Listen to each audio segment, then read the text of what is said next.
నమస్తే. మనం నిజాం కాలేజీలో ఉన్నాం. రాష్ట్ర వ్యాప్తంగా ఇంజినీరింగ్ కాలేజీలు, ప్రైవేటు సంబంధించిన డిగ్రీ కాలేజీలు అన్నీ ఫీజు రీయింబర్స్‌మెంట్ చెల్లిస్తలేరు గవర్నమెంట్ అని చెప్పేసి ఈ మొత్తం బంద్ నిర్వహిస్తా ఉన్నారు. ఒకసారి మాట్లాడదాం. విద్యార్థులు మనతో పాటు ఉన్నారు. నమస్తే. నమస్తే. Vishnu, ABP Nizam college secretary. ఏదైతే ఫీజు రియంబర్స్ మరియు స్కాలర్షిప్స్ విడుదల చేయాలని చెప్పేసి ఈరోజు ఏబీపీ గోల్కొండ జిల్లా ఆధ్వర్యంలో బాబు జగజీవన్ రావు స్టాచ్యూ ముందు నిరసన కార్యక్రమం ప్లకార్డ్స్ ప్రదర్శన చేయడం జరిగింది. ఎందుకంటే ప్రజాప్రభుత్వం ప్రజాపాలన అని చెప్పిన మన రేవంత్ రెడ్డి గత 2 సంవత్సరాల దగ్గరకు వస్తున్న ప్రభుత్వం వచ్చి కనీసం చిత్తశుద్ధి లేకుండా విద్యార్థులను పట్టించుకోకుండా విద్యార్థుల సమస్యలను తీర్చకుండా విద్యార్థులకు రావాల్సిన 10,000 స్కాలర్షిప్ బకాయిలను విడుదల చేయకపోవడం చాలా సిగ్గుచేటు. ప్రతి సంవత్సరం గడుస్తుంది.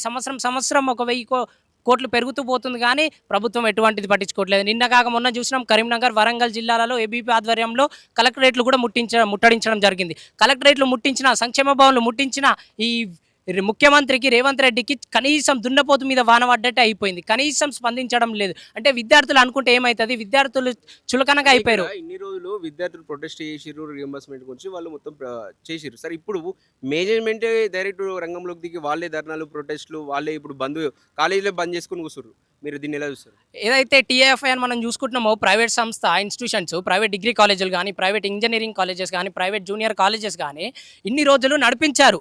ఎలా అంటే వాళ్ళ దగ్గర ఉన్న డబ్బుతో మేనేజ్ చేయడానికి చాలా పరిస్థితులు ఇబ్బందిగా ఉన్నా కూడా మేనేజ్ చేశారు. ఏదైతే డబ్బులు అయిపోయినాక వాళ్ళు కూడా చేతులు ఎత్తేయడం జరిగింది. ప్రభుత్వాన్ని కోరారు, ప్రభుత్వాన్ని అడిగారు. ప్రభుత్వం దగ్గర ఏదైతే బట్టి విక్రమార్క మనం స్కాలర్షిప్ ఫీజు రియంబర్స్‌మెంట్ చేయమని అడిగితే 30% తీసుకొని 30% ఇస్తే ప్రభుత్వానికి నేను రియంబర్స్‌మెంట్ చేస్తా అని చెప్పేసి అలా కొన్ని కాలేజీలు నడిపించారు. 30% ఇచ్చుకుంటా కూడా ప్రభుత్వానికి నడిపించారు. అది కూడా చేజారిపోయిన తర్వాత కళాశాలలను నడిపించడానికి డబ్బులు లేకపోయినాయి. కనీసం స్టాఫ్ ఇవ్వడానికి కూడా డబ్బులు లేక ప్రైవేట్ సంస్థలు అన్ని బంద్ చేసుకోవడం జరిగింది. దాన్ని ఉద్దేశించి ఏబీవీపీ కూడా అఖిల భారతీయ విద్యార్థి పరిషత్ ప్రతిరోజు ఒక కార్యక్రమం అంటూ ఈరోజు ప్లకార్డ్స్ ప్రదర్శన, రేపు ఇంకో ప్రోగ్రామ్ వేరే లాగా ప్రోగ్రామ్ చేస్తూ లాస్ట్కి గవర్నమెంట్ ఇన్స్టిట్యూషన్స్, గవర్నమెంట్ కళాశాలలు, గవర్నమెంట్ ఇంజనీరింగ్ కాలేజీలు అన్ని మూసివేసి పెద్ద ఎత్తున విద్యార్థులని రోడ్లపైన తీసుకొచ్చి రాష్ట్ర ప్రభుత్వాన్ని, సెక్రటరేట్, అసెంబ్లీ, సంక్షేమ భవన్ ఇలాంటి అన్ని ముట్టడించి ప్రభుత్వాన్ని గద్దెదించడానికి ప్రయత్నిస్తూ స్కాలర్షిప్స్ మాత్రం ఫీజు రియంబర్స్‌మెంట్ మాత్రం పక్కా ఈ ప్రభుత్వంతోని విడుదల చేసుకోవడానికి వెనుకాడబోం.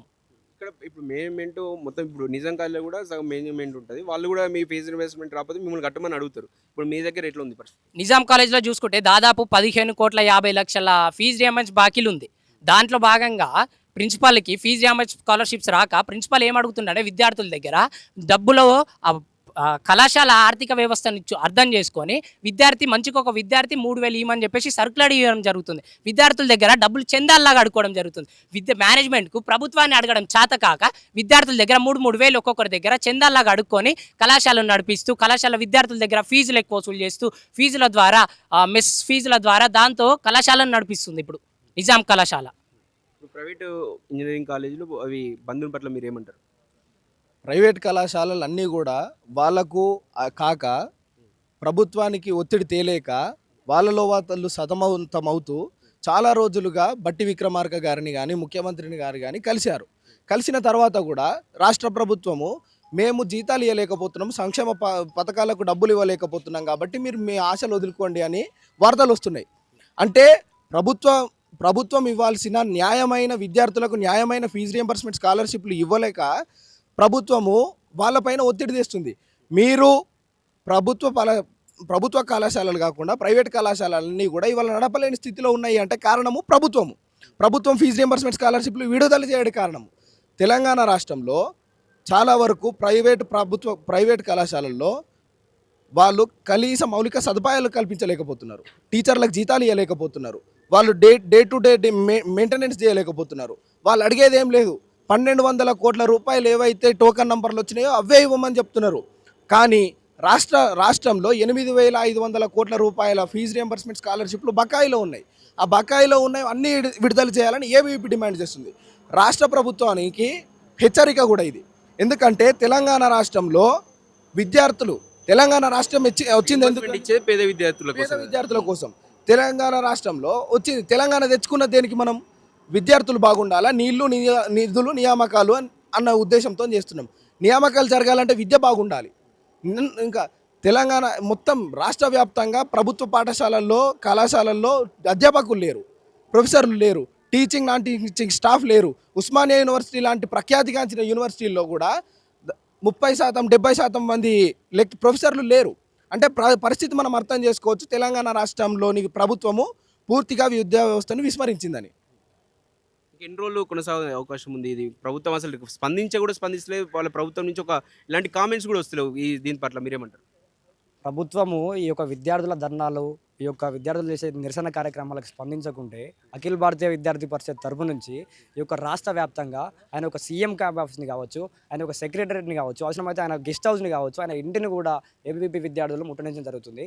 మన చూసుకున్నట్లయితే ఎవరైతే డిప్యూటీ సీఎం బట్టి విక్రమార్క గారు ఉన్నారో, బట్టి విక్రమార్క గారు ఇక్కడ ఒక సెమినార్కి అటెండ్ అయ్యారు. సెమినార్కి అటెండ్ అయిన రోజు ఒక 15 మంది ఏబీవీపీ కార్యకర్తలు ఆ యొక్క కాన్వాయ్కి అడ్డుపడితే ఆయన ఆ రోజు ఏం స్టేట్మెంట్ ఇచ్చిండు, ఇంకో వారం రోజుల్లో ఇదే నిజాం కళాశాల నీ గ్రౌండ్లోనే నీ కాలేజ్కి రావాల్సింది, నీ సైఫాబాద్ కళాశాల, నీ కాన్స్టెంట్ కాలేజీలు ఏవైతున్నాయో అన్నిటికీ పూర్తి స్థాయిలో నీ స్కాలర్షిప్లు విడుదల చేస్తామని జరిగింది. ఆయన ఇప్పటికీ ఆ స్టేట్మెంట్ ఇచ్చి నెల రోజులు దాటిపోతుంది. నెల రోజులు దాటిపోయినప్పటికీ కూడా ఇంతవరకు మాకు కనీసం ఒక 10% 15% ఇస్తే ఇక్కడ విద్యార్థులకి కనీస ట్యూషన్ ఫీజులన్నా, కనీస లైబ్రరీ ఫీజులన్నా, మెస్ ఫీజులన్నా కట్టుకోవడానికి వీలుంటుంది. ఈరోజు నిజాం కాలేజ్ మెస్ అన్న ఒక విద్యార్థుల దగ్గర మాకు సర్కులర్ ఇచ్చింది. మా ప్రిన్సిపల్ ఏమని ఇచ్చిండు, మీరు 3000 కట్టండి, నేను హాస్టల్ నడిపే స్థితిలో లేను అని ఒక స్టేట్మెంట్ ఇవ్వడం జరిగింది. దాని మీద కూడా అది ఎప్పుడు ఇచ్చిండు, మేము దాదాపుగా 2 వారాలు 3 వారాలు ధర్నాలు చేస్తే అప్పుడు మాకు ఆ స్టేట్మెంట్ ఇచ్చిండు. ఈరోజు మెస్లలో కూడా కనీసం విద్యార్థులకి పౌష్టికాహారం, ఒక గుడ్డు, ఒక అట్టిపండన పెట్టాలన్న మెస్లలో ఆ గుడ్డు పెట్టడానికి కూడా పైసలు రాష్ట్ర ప్రభుత్వం దగ్గర. మనం చూసుకున్నట్లయితే ఈశాన్య రాష్ట్రాలు ఉంటాయన్న, చిన్న చిన్న రాష్ట్రాలు అవి. ఆ చిన్న చిన్న రాష్ట్రాలకి ఆ యొక్క రాష్ట్ర బడ్జెట్లలో ఆ యొక్క విద్యాశాఖకు కనీసం 13-14% నిధులు కేటాయిస్తారు. ఈ యొక్క తెలంగాణ రాష్ట్రం ఎంత పెద్ద రాష్ట్రం అన్న, దేశంలోనే ఒక ప్రఖ్యాతి కలిసినటువంటి రాష్ట్రం. ఈ యొక్క రాష్ట్రానికి కేవలం 7% నిధులు కేటాయించడం ఒక సిగ్గుచేటు. మన విద్యా వ్యవస్థ, మన తెలంగాణ రాష్ట్ర కాంగ్రెస్ ప్రభుత్వం తలకాయ దించుకోవాల్సిన పరిస్థితి ఒక తెలంగాణ రాష్ట్రంలో నెలకొంది. ఈ యొక్క నిజాం కాలేజ్ పరిస్థితి చూసుకుంటే పేద బడుగు బలహీన విద్యార్థులు ఎక్కడెక్కడో జిల్లాల నుంచి, వేరే రాష్ట్రాల నుంచి, మనకి ఫారెన్ సెల్లని వేరే దేశాల నుంచి కూడా వచ్చి చదువుకుంటారు. అలాంటి విద్యార్థులకి నువ్వు ఈరోజు స్కాలర్షిప్లు ఫీజు రీఎంబర్స్ లేకుండా నాకు ప్రొఫెసర్లకు జీతాలు లేవు, నీకు అక్కడ ప్రొఫెసర్లే ఉండరు, ప్రొఫెసర్లు లేకుండా ప్రొఫెసర్లకు జీతాలు లేవని నిజాం కాలేజ్ వీసీ దగ్గర పోతే మా ప్రిన్సిపల్ గారు మూసేసుకో నువ్వు కాలేజు, ఎందుకు నడుపుకుంటావు, నువ్వు ఫీజు లేకపోతే మూసేసుకో అంటుండు. ఈరోజు స్పాట్ అడ్మిషన్లను పెట్టిండు. ఆ స్పాట్ అడ్మిషన్కి ఒక్కొక్క వాళ్ళు వచ్చేదే పేద కుటుంబం నుంచి, ఆ పేద కుటుంబం నుంచి వచ్చిన విద్యార్థులకి నువ్వు 30,000, 40,000, 50,000 అని ఫీజులు పెట్టుకుంటా పోతే మళ్ళీ వాళ్ళకి ఫీజు రియంబర్స్మెంట్ ఎలిజిబుల్ లేదు స్పాట్ అడ్మిషన్ వాళ్ళకి నువ్వు 50,000, 60,000 ఫీజులు పెట్టుకుంటా పోయి మళ్ళీ వానికి హాస్టల్ ఇవ్వకుండా వాడు సంవత్సరానికి 1,00,000 ఎట్లేదన్నా నెలకు ఒక 6,000 ప్రైవేట్ హాస్టల్లో కట్టుకున్నా కానీ సంవత్సరానికి 60,000-70,000 రూపాయలు బయట ఈ యొక్క కాలేజీలో ఒక 40,000, 50,000. ఇంత మాత్రం దానికి ఇక్కడికి ఎందుకు, ఊళ్ళల్లో ఉన్న మండలాల్లో ఉన్న జిల్లా పరిషత్తులో ఉన్న ఎక్కడ డిగ్రీ కళాశాలలో చదువుకుంటాడు కదా, ఇంత పెద్ద కాలేజీ చదువుకోవాల్సిన అవసరం ఏముందని ఒక రేవంత్ రెడ్డి గారిని అడుగుతున్నాం. ఈరోజు ఈ నిజాం కళాశాలలో ఎట్లుందంటే పర్మనెంట్ హెచ్ఓడిలో 3-4 పర్మనెంట్ వాళ్ళు ఉన్నారన్న. మా వైస్ ప్రిన్సిపాల్ మేడం 21 డిపార్ట్మెంట్లకు హెచ్ఓడిగా నడుస్తూ ఉంది. అంటే ఈ యొక్క విద్యా వ్యవస్థ ఎంత దుర్మార్గంగా ఉంది. ఈ యొక్క తెలంగాణ రాష్ట్రంలో యొక్క కాంగ్రెస్ ప్రభుత్వం వచ్చి 20 ఏళ్ళు అయింది, హనీమూన్ పీరియడ్ అయిపోయినాక కూడా నువ్వు ఇంతవరకు కనీసం విద్యార్థుల పైన చిత్తశుద్ధి లేకుండా ప్రవర్తిస్తున్నారు. విద్యార్థులకు మేము ఏం అడుగుతున్నాం, మాకు ఏం వద్దు, మాకు రావాల్సిన మా హక్కులు, మా స్కాలర్షిప్లు అడుగుతున్నాం కదా. మేము ఇంట్లో ఆస్తి అడుగుతున్నామా, నువ్వు తిని అడుగుతున్నామా? ఇదే అడిగేది. పేద విద్యార్థి అమ్మాయిలన్నా ఇట్రా గర్ల్స్ హాస్టల్స్ కోసం ఇదే దగ్గర కనీసం ఒక నెల 15 రోజులు 2 నెలల దాకా ధర్నా చేసిరన్న. వాళ్ళని ఏమంటాడు తెలుసా, అడిగితే మాకు పైనుంచి బిల్లులు రాలేదు, మాకు పైనుంచి స్కాలర్షిప్లు రాలేదు, పోయి బయట చావండి మీరు అంటాడు. నేను చచ్చిపోతా సార్, నాకు ఇంటికి అమ్మాయి ఏమని చెప్పొస్తుంది, అమ్మ నాకు హాస్టల్ ఉంది, నాకు గవర్నమెంట్ మంచిగా ఇస్తుంది, ప్రజాప్రభుత్వం అది అని చెప్పుకొని ఇక్కడికి వస్తుంది. ఇక్కడికి వచ్చినటువంటి అమ్మాయిని ఇక్కడ నువ్వు ఎట్లా మాట్లాడుతున్నావు? వారం రోజుల పాటు వర్షంలో ధర్నా చేసిరన్న. పొద్దున 6 గంటలకు కూర్చొని నైట్ 12 గంటల వరకు ఇక్కడ చీకట్లో ధర్నా చేసిన పరిస్థితి ఒక తెలంగాణ రాష్ట్రంలో నెలకొన్నది. కాబట్టి తక్షణమే ఈ ఫీజు రియంబర్స్మెంట్లు, ఈ స్కాలర్షిప్లు వెంటనే విడుదల చేయాలి. విడుదల చేయని పక్షాన సెక్రటరీని కానీ ఆ యొక్క సీఎం క్యాంప్ ఆఫీస్ని కానీ ఏబీపీ కార్యకర్తలు ముట్టడిస్తాం కూడా. ఈరోజు ఇక్కడ ఇంజనీరింగ్ కాలేజీలు ఇవన్నీ మూసేసుకున్నారు. ఇప్పుడు విద్యార్థులకు చాలా ఇబ్బంది అవుతాయి కదా. ఇప్పుడు సెమిస్టర్ ఎగ్జామ్స్ ఉన్నాయి, అవన్నీ కండక్ట్ చేయాల్సిన అవసరం ఉంది. కానీ ఇప్పుడు వీళ్ళన్నీ మూసేసుకుంటే విద్యార్థులకు ఇబ్బంది కదా. విద్యార్థులకు అబ్బాయి ఏంటంటే ఇప్పుడు ఆ విద్యార్థులు చదువుకునే ఫీజు రియంబర్స్మెంట్లు స్కాలర్షిప్ల పైన అక్కడి నుంచి ప్రభుత్వం నుంచి వస్తలేదు. నిన్న మొన్న ఈ మా గవర్నమెంట్ కళాశాలనే కాదు, ప్రైవేట్ కళాశాల యజమానులు కూడా ఈ బట్టి విక్రమార్క దగ్గరికి, విద్యాశాఖ దగ్గర పెట్టినటువంటి ఒక రేవంత్ రెడ్డి దగ్గరికి పోయి అడిగినప్పుడు వాళ్ళు ఇచ్చిన స్పందన ఏమిటి, బట్టి విక్రమార్క గారు ఇచ్చే స్పందన ఏమిటి అంటే బయటికి రాలేదు. మా వాళ్ళు కూడా పోయినారు. మాకు వచ్చిన ఇన్ఫర్మేషన్ ఏంటంటే ఈ యొక్క కళాశాల యాజమాన్యాలు, ఇంజనీరింగ్ కళాశాలలు, డిగ్రీ కళాశాలలు, ఇంటర్మీడియట్ కళాశాలలు, ఇంకోటి ప్రైవేట్ సంస్థలు ఏవైతే ఇప్పుడు బట్టి విక్రమార్క దగ్గర ఒక విద్యాశాఖను నడిపించుకుందాం ఒక ఇన్ఫర్మేషన్ ఉన్నది మనకి. అక్కడికి వెళ్తే ఆ బట్టి విక్రమార్క గారు ఏం మాట్లాడుతూ ఉన్నారు, మీకు స్కాలర్షిప్లు ఇస్తా, సపోజ్ మీకు 100 కోట్లు వస్తే ఆ స్కాలర్షిప్ ఇస్తా, దాంతో నాకు 30%, నాకు 30 కోట్లు కమిషన్ అడుగుతున్నటువంటి పరిస్థితి నీచమైన. విద్యార్థులకు తిండి పెట్టే పైసలు కూడా అడుక్కునే ఆ స్థాయికి దిగజారారు ఈ యొక్క రాష్ట్ర ప్రభుత్వం అయితేంది ఈ మంత్రులు అయితేంది. ఈ విధంగా ఈ యొక్క రాష్ట్రంలో ఉంది. కాబట్టి తక్షణమే స్కాలర్షిప్లు విడుదల చేయాలి. విడుదల లేని పక్షాన రాష్ట్ర వ్యాప్తంగా నిరసన కార్యక్రమాలు ధర్నాలు చేస్తాం. మా స్కాలర్షిప్లు ఏ విధంగా అయ్యావో ఆ యొక్క గత ప్రభుత్వానికి ఏ గత అయితే పట్టిందో కథనబేరి ద్వారా ఏబీవీపీ ఎలా అయితే గద్దె తిప్పిందో అదే విధంగా నీ ప్రభుత్వానికి కూడా అడక్కదినే పరిస్థితి వస్తుంది. విద్యార్థుల తిండి తిన్నోడు, విద్యార్థుల పైసలు తిన్నోడు ఈ యొక్క చరిత్రలో బాగుపడట్లేదని అఖిల భారతీయ విద్యార్థి పరిషత్ డిమాండ్ చేస్తూ ఉంది. మీరేమంటారు? అంటే ఈ స్కాలర్షిప్లు కానీ ఫీ రియంబర్స్మెంట్ కానీ ఇవి గవర్నమెంట్ రిలీజ్ చేయకపోవడం వల్ల చాలామంది ఇబ్బంది పడుతున్నారు. ఏంటంటే విద్యార్థులు మారుమూల గ్రామీణ ప్రాంతాల నుంచి బడుగు బలహీన వర్గాల నుంచి వచ్చిన వాళ్ళు ఉన్నారు. ఏంటంటే మన ఎక్కువ శాతం వ్యవసాయ కుటుంబాల మీద ఆధారపడ్డారు కాబట్టి వాళ్ళకు నెలకు కానీ సంవత్సరానికి కానీ ఫీజు కట్టలేని స్థితిలో ఉంటారు చాలామంది.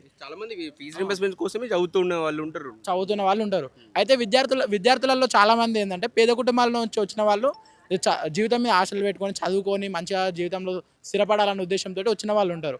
అలాంటి వాళ్ళ మీద వాళ్ళ పేరెంట్స్ కూడా చాలా ఆశలతోటి ఇంకా వాళ్ళ పని కాకుండా కానీ ఎంతో అంతో సంపాదించి వీళ్ళ కోసం డబ్బులు పెడతారు. కాకపోతే ఇక్కడ ఈ ప్రభుత్వం కానీ ఇక్కడున్న మన కళాశాల యాజమాన్యం కానీ ఇట్లా ఎక్కువ శాతం ఫీజులు తీసుకోవడం కానీ లేకపోతే ఫీ రియంబర్స్మెంట్ చేయకపోవడం వల్ల వాళ్ళకి అప్పుల బారిన పడడం కానీ కొంతమంది ఏంటంటే సెన్సిటివ్ ఉన్న వాళ్ళు ఆత్మహత్యలు లాంటివి చేసుకోవడం కానీ అలాంటివి జరుగుతుంటాయి. విద్యార్థులలో చాలామందికి మంచిగా జీవితంలో స్థిరపడాలి, ప్రభుత్వ ఉద్యోగం సంపాదించాలనుకున్న వాళ్ళకు కూడా ఇబ్బంది అవుతుంది. ఈ స్కాలర్షిప్లు రిలీజ్ చేయకపోవడం వల్ల వాళ్ళ విద్యకి ఇబ్బంది అవుతుంది. ప్లస్ ఏంటంటే మెంటల్గా కానీ ఫిజికల్ కానీ డిప్రెషన్లోకి గురి కావడం ఇలాంటివి జరుగుతుంటాయి నా అభిప్రాయం. రైట్. ఇది ఇప్పటికైనా ముఖ్యమంత్రి గారు మీరు విద్యాశాఖ మినిస్టర్ని ఫస్ట్ పెట్టండి. మీ దగ్గరే పెట్టుకున్నారు. అరే మీకు విద్యార్థులు వచ్చి సమస్యలు చెప్పాలన్నా, కాంట్రాక్టర్లు వచ్చి సమస్యలు చెప్పాలన్నా, విద్యా సమస్యలకు సంబంధించిన వాళ్ళు వచ్చి సమస్యలు చెప్పాలంటే డైరెక్ట్ మీకు యాక్సెస్ ఎలా ఉంటుంది? కనీసం మీరు మినిస్టర్ని పెట్టండి ఫస్ట్. విద్యాశాఖ ఒక మినిస్టర్ పెట్టండి ఫస్ట్. మీరు సమస్యలు ఎందుకు ఆయనకు విద్యాశాఖ మంత్రికి చెప్పుకుంటారు, మీ దగ్గరే పెట్టుకుంటారు. మీరేమే అసలు ఇంతగానే ఇష్యూలు జరుగుతాయి. ఇప్పుడు ఇంతకుముందు ఒక ఇష్యూ చేసినాము, సేమ్ అదే ఇష్యూలు, అంత చిన్న డబ్బులు. ఇప్పుడు సపోజ్ ఒక ఇంజనీరింగ్ కాలేజ్ ఉంది, దాదాపు 1 లక్ష పైన ఉంటుంది ఒక ఇంజనీరింగ్ కాలేజ్. ఫీజు రియంబర్స్మెంట్ వచ్చి వాళ్ళు అదే చదువుకుంటూ ఉంటారు. అవి మీరు ఫీజు రియంబర్స్మెంట్ ఇవ్వకపోతే లక్షల రూపాయలు ఎక్కడి నుంచి తెచ్చి కడతారు? వాళ్ళు ఏమైనా జాగాలు అమ్ముకోవాలన్నా, వాళ్ళు వడ్డీలు తెచ్చి కట్టాలన్నా? ప్రభుత్వము ఫీజు రియంబర్స్మెంట్ ఇస్తుందనే ఒక ఉద్దేశంతోనే చాలామంది ఇంజనీరింగ్ కావచ్చు లేకపోతే చదువుతూ ఉంటారు. మీరు ఇట్లా ఇంజనీరింగ్కు సంబంధించి కావచ్చు వీటన్నిటికీ ఎగ్గొడతా ఉంటే ఎట్లా? అసలు మినిమం విద్యకు మీరు ఇంత ఖర్చు చేయకపోతే ఎలా? రాష్ట్రంలో విద్యను కాపాడించుకునే అవసరం ఉంది కదా. మీరు ఉస్మానియాకి వెళ్ళి మస్తు వరాలు ఇస్తారు. 3 లక్షల కోట్ల బడ్జెట్ ఉంది మన తెలంగాణకు, మనకేం తక్కువైంది, అవసరమైతే ఇచ్చుకుందాం, ఎన్ని డబ్బులైనా ఇచ్చుకుందాం అని అక్కడ చెప్పారు. మరి ఇక్కడ ఈ కాలేజీల పరిస్థితి ఏంది? రాష్ట్ర వ్యాప్తంగా ఉన్న కాలేజీల పరిస్థితి ఏంది? ఉస్మానియానేమో బాగు చేస్తా అని మాటలు చెప్పారు, అది మాటల వరకే పరిమితం అనుకుంటాం. అలా చాలా వరాలు ఇచ్చారు, అది వేరే సంగతి. కానీ మరి ఇక్కడ రాష్ట్ర వ్యాప్తంగా ఉన్న కళాశాల సంగతి ఏంది? ఫీజు రియంబర్స్మెంట్ ఇవ్వకపోతే విద్యార్థులు ఎక్కడి నుంచి తెచ్చి కడతారు పైసలు? ఇప్పుడు పాస్ అవుట్ అయినటువంటి విద్యార్థుల సంగతి అయితే చాలా దారుణం. వాళ్ళు హైయర్ ఎడ్యుకేషన్ పోలేరు. ఇక్కడ ఏమో కాలేజీకి వస్తే ప్రైవేట్ కాలేజీలో వాళ్ళు సర్టిఫికెట్లు ఇవ్వ అంటారు, పైసలు కట్టుర్రి సర్టిఫికెట్లు తీసుకోరు. మాకు వాళ్ళ గవర్నమెంట్ దగ్గర నుంచి డబ్బులు ఎప్పుడు వస్తాయో అవి ఎప్పుడు వస్తాయో తెలియదు, కానీ మీరైతే పైసలు కట్టుర్రు అంటారు. ఇది రాష్ట్రంలో ఇది జరుగుతూ ఉంది విద్యాశాఖలో. మీరు వెంటనే మంత్రిని అపాయింట్ చేయండి, సపరేట్ ఒక విద్యాశాఖకు మంత్రిని పెట్టండి. అలా అయినా కనీసం బాగుపడుతుంది. చిన్న సమస్యలను తీరుతాయి. విద్యాశాఖలో దారుణంగా తయారైంది తెలంగాణలో విద్యా వ్యవస్థ, దారుణంగా. ఇప్పటికైనా ప్రభుత్వము రేవంత్ రెడ్డి గారు దీని మీద దృష్టి సారించాల్సిన అవసరం ఉంది. మీరు ఇచ్చే బడ్జెట్నైనా వాళ్ళకు అలొకేట్ చేయండి ఎంతో కొంత. 7% పెట్టిర్రు, ఇంకా మీరు ఎంత అంటే అంత ఇస్తారు. ఇప్పుడు అసలు విద్యాశాఖకు మంత్రి ఎందుకు పెడతలేరు? మీరు మీ దగ్గరనే ఎందుకు పెట్టుకున్నారు? విద్యార్థులు అందరూ అడుగుతారు, ఏబీవీపీ వాళ్ళు అన్ని సంఘాలు అడుగుతూ ఉన్నాయి, దీనికి సమాధానం చెప్పాలి కదా. అన్ని సమస్యలకు మెయిన్ కారణం మంత్రిని పెట్టకపోవడమే. చూద్దాం ప్రభుత్వం ఇక్కడైనా కళ్ళు తెరుస్తుందా, చూడాల్సింది. కెమెరామెన్ వంశీతో అక్షిత్, హైదరాబాద్.